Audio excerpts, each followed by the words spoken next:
야고보서 1장 14절에서 15절 자기 욕심에 끌려 미혹되며 욕심으로 말미암아 죄를 범하여 결국 사망에 이르게 되는 것인데, 이는 예수께서도 마귀의 시험을 받으신 것 같이 모든 사람이 죄를 범하여 요한일서 3장 8절에서 9절 마귀에게 속하였으나 그 사실을 전파하는 회개하라는 명령을 듣고 순종하여 물세를 받고 제자가 되면 마귀를 멸하신 예수 그리스도 이름으로 주시는 성령 세례로 하나님의 자녀가 되는 축복을 얻고 모든 시험을 이기는 것이므로 이것도 성령 세례로 충만케 되기를 바라는 기도입니다.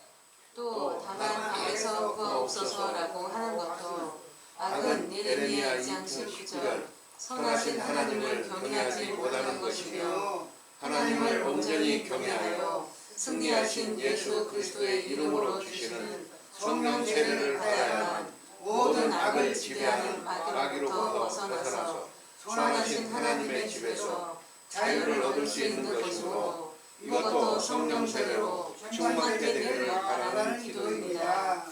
또 나라와 권세와 영광이 아버지께 영원히 있사옵나이다 해서 나라는 천국이며 권세는 예수께서 천국의 권세로 죄를 사유하시고 의롭게 하여 천국의 영광을 드러내시면서 요한복음 10장 37절 38절 아버지의 일을 하고 있다고 말씀하시고 사도행전 3장 11절에서 16절 성령 세례를 받고 예수 그리스도의 이름으로 표적과 기사를 나타낸 사도들도 아버지께 영광을 돌리게 되었으므로 나라와 권세와 영광으로 성령 세례가 임하기를 바라는 기도입니다.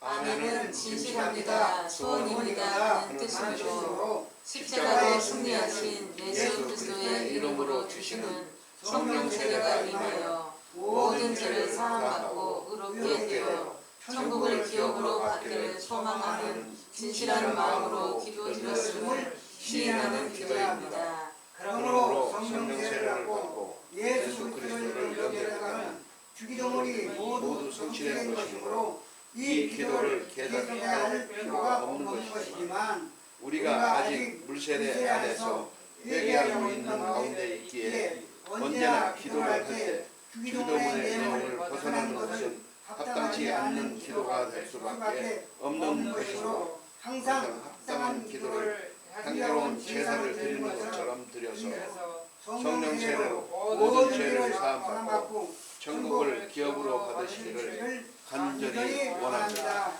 아멘. 잘 읽어보셨죠? 네. 하나님께서 원하시는 기도를 우리 다 해야 되는 거 맞겠죠? 아멘. 아무렇게나 하는 건 합당치 않겠죠? 아멘. 네.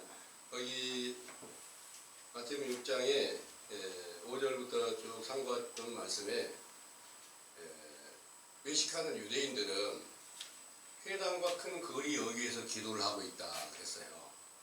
실제로 회당이나 큰 거리 여기에서만 기도를 하고 있을까요? 영적으로 자세히 보니까 지난 안식일 날 전해드렸던 말씀이래요. 영적으로 회당과 큰 거리 여기가 어디냐 하니까 멸망으로 인도하는 넓은 문이다 이렇게 찾아봤어요. 그곳은 길이 넓어. 그러니까 멸망으로 인도하는 문은 크고 그 길이 넓어 들어간 사람이 많고 그랬잖아요. 그러니까 예수님이 오셨을 때 온 유대인들이 마귀의 권세 안에 갇혀 있어요. 그 마귀의 권세 안에 갇혀 있는 것을 그 안에서 기도하는 것을 갖다가 회당과 큰 거리 여기에서 기도하고 있다 이렇게 말씀하신 것인 줄을 믿으시기 바랍니다. 아멘. 그리고 나서 예수님께서는 골방에서 은밀한 중에 보시는 아버지께서 보시니까 그렇게 골방에서 기도를 하라 이렇게 가르쳐 주셨어요. 근데 그 골방이 아주 조용한 골방에 가서 기도한다고 아버지가 들으시고 좀 넓은 데서 기도하면 안 들으시고 그러실까요? 그런 건 아니겠죠. 그런데 자세히 성경을 찾아보니까 골방이 예루살렘 성전 안에 골방이 있고 그 예루살렘 성전이 예수님께서 오셔서 예수님의 육체가 예루살렘 성전이다 이렇게 일러주시고, 그를 믿던 제자들에게 예수님 부활하신 후에 성령으로 충만하게 하니까 너희들 안에 성전이 세워졌다 그러는 거예요. 그 성전이 예루살렘 성전이고 그 안에 골방이 있다는 거예요. 그러니까 한마디로 말해서 그리스도가 안에 들어가서 기도를 해야 하나님께서, 아버지께서 그 안에 계시니까 아버지께서 보실 거 아니겠습니까? 아버지께서 딴 데 계신 게 아니라 예수님 안에 계신다고 했거든요. 실제로 골방 안에서 계시는 게 아니라 영적인 골방은 바로 예수님의 신령한 육체 안에 들어가서 기도하라, 이런 명령인 것입니다. 다 그런 기도 해야 되겠죠, 앞으로. 지금은 우리가 하고 싶어도 그런 기도가 안 되는데 어떻게 기도해야 되냐. 그 골방이라는 말을 자세히 살펴보니까 첫사람 아담의 갈빗대더라고 이렇게 찾아봤어요.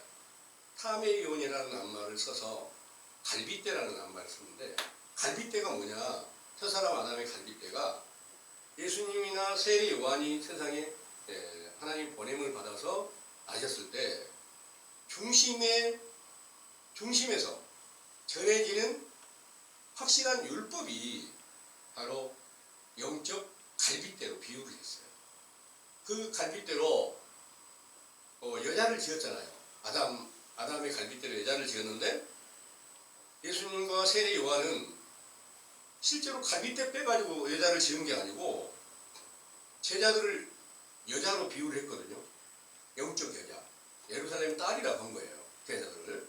그러니까 그 예루살렘 딸이 어떻게 지어졌냐, 예수님이 중심의 말씀을 전했을 때 그걸 믿으니까 제자들이 전부 다 영적 여자로 예루살렘의 딸들로 지음을 받은 것이지, 실제로 갈빗대 빼가지고 이렇게 만드신 건 아니에요. 그래서 영적인 일이라는 것을 자세하게 전해드렸어요.